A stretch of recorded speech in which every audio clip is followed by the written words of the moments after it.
देता है तो दूसरा व्यक्ति प्रतिक्रिया देता है।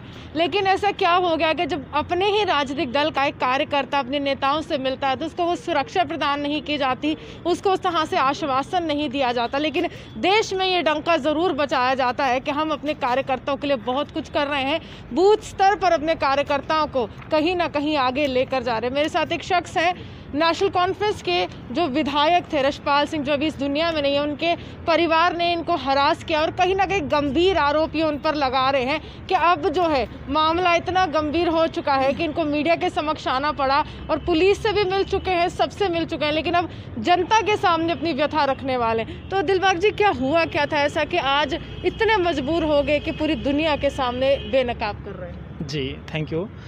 एक्चुअली मैम मैं पिछले 6 साल से स्ट्रगल कर रहा हूँ और सिर्फ इसके पीछे कारण कोई नहीं है। कारण यही है कि बेसिकली मैं कालाकोट के एक छोटे से गांव सियालसी में रहता हूँ। यहाँ पे पिछले 30-40 सालों से एनसी का बहुत बड़ा दबदबाव है और उस एनसी के दबदबाव में मैंने बीजेपी का एजेंडा उठा के क्या गलती कर ली, ये चीज़ है। मैंने बीजेपी का नारा लगा के भारतीय जनता पार्टी का सपोर्ट करके क्या गलती कर रही कि जो एनसी के इन गुंडों से मुझे हरास होना पड़ा।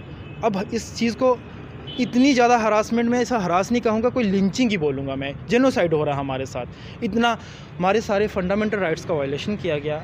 मैंने जस्ट अभी रिसेंटली बताया कि हमारी बिजली, पानी, रास्ते अपने गुंडों से हमारी ज़मीनों पर उनको ग्रैब करना। और बड़े अफसोस की बात यह है कि एक भारतीय जनता पार्टी के एक छोटे से कार्यकर्ता को, मैं पिछले 14 साल से आरएसएस का भी कार्यकर्ता हूँ और पिछले 7 साल से एक्टिवली काम कर रहा हूं बीजेपी के लिए, और इस बंदे के ऊपर उन एनसी के उन लीडरों द्वारा इतना हरास किया जा रहा है कि मेरे ऊपर ड्रग पेडलर के एलिगेशन लगाए जा रहे हैं और मुझे टेररिज्म में इन्वॉल्व किया जा रहा है। किस प्रकार कहा जा रहा है कि आप टेररिस्ट और ड्रग पेडलर, ऐसे क्या उन्होंने देख लिया और क्या ऐसा काम कर रहे थे कि आपको ये नाम दे दिया गया? मैंने तो ऐसा कोई काम नहीं किया।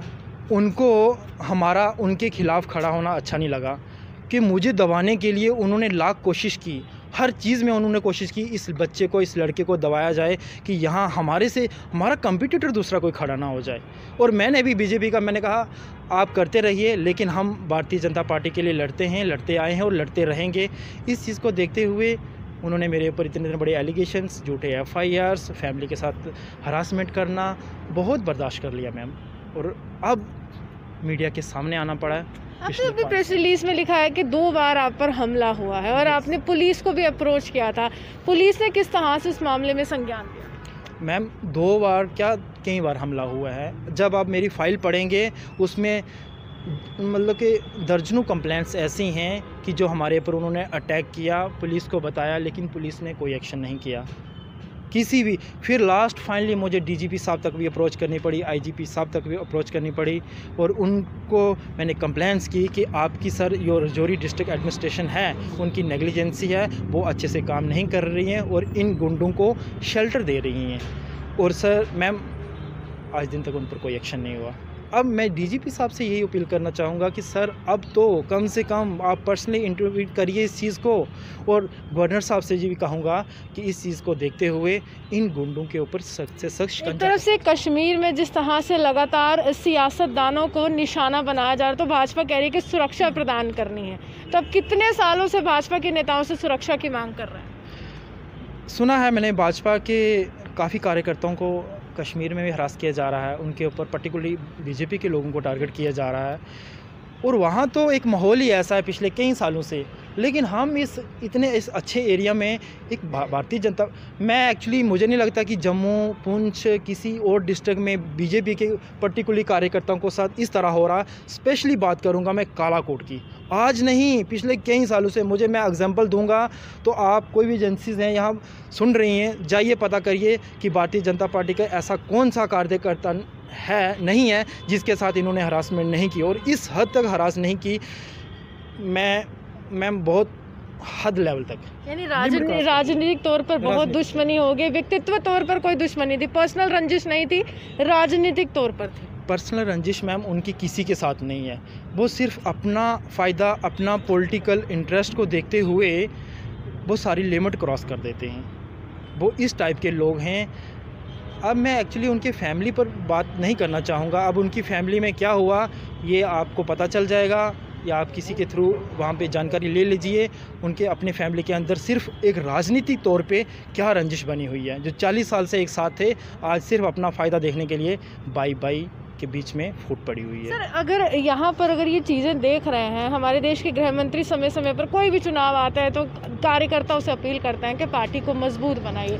बूथ स्तर पर आप ही लोग हर बूथ पर बैठे होते हैं, तो जब आप अपने नेताओं से मिलते हैं, जुगल किशोर शर्मा है, रविंद्र रैना है, या फिर अभी हम कहें तमाम केंद्रीय मंत्रियों का दौरा भी है, क्या इसके बाद जाने वाले हैं मिलने के लिए?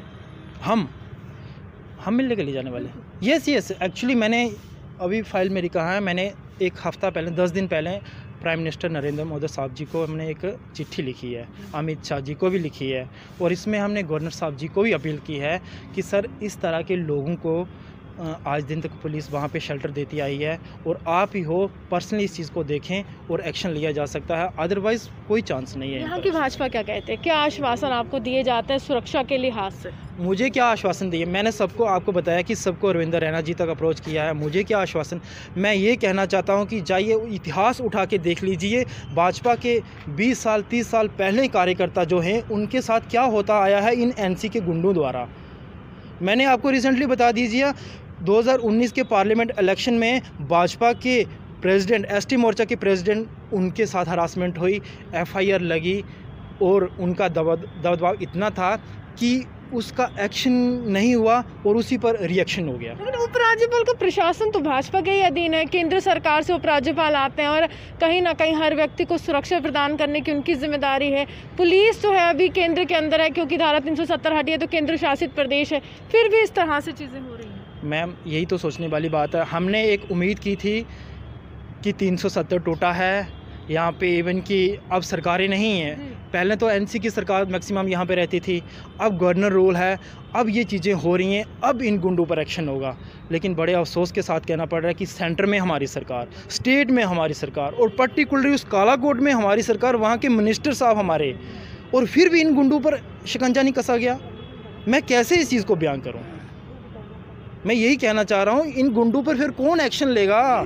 सेंटर में हम बैठे, स्टेट में हम बैठे, वहाँ हम बैठे हुए, हर जगह भारतीय जनता पार्टी की सरकार है, और इन गुंडों पर शिकंजा क्यों नहीं कसा जाता, इसकी समझ मुझे नहीं आई आज दिन तक आई। मुझे तो, मैं छोटा सा कार्य करता हूँ, बड़े बड़े लोगों को समझ नहीं आया, बड़े बड़े नेताओं को समझ नहीं आई कि इन लोगों के ऊपर शिकंजा क्यों नहीं कसा जा रहा। चलिए, शुक्रिया। साफ तौर पर बहुत गंभीर आरोप लगाए गए हैं और ये कहा गया है कि कहीं ना कहीं एक परिवार की तरफ से इनको हरास किया जा रहा है, लेकिन किस तरह से यहाँ पर इस पूरे माजरे को लिया जाता है, पूरे इस मामले पर संज्ञान लिया जाता है, वो देखने वाली बात होगी। क्योंकि यहाँ पर राजनीतिक दल से भी ये कहा गया है कि हमने आप पर भरोसा किया, लेकिन आपने हमें उस तरह से विश्वास नहीं जताया, हम पर उस तरह से हमें सुरक्षा प्रदान नहीं की, तो हम भरोसा किस पर करें।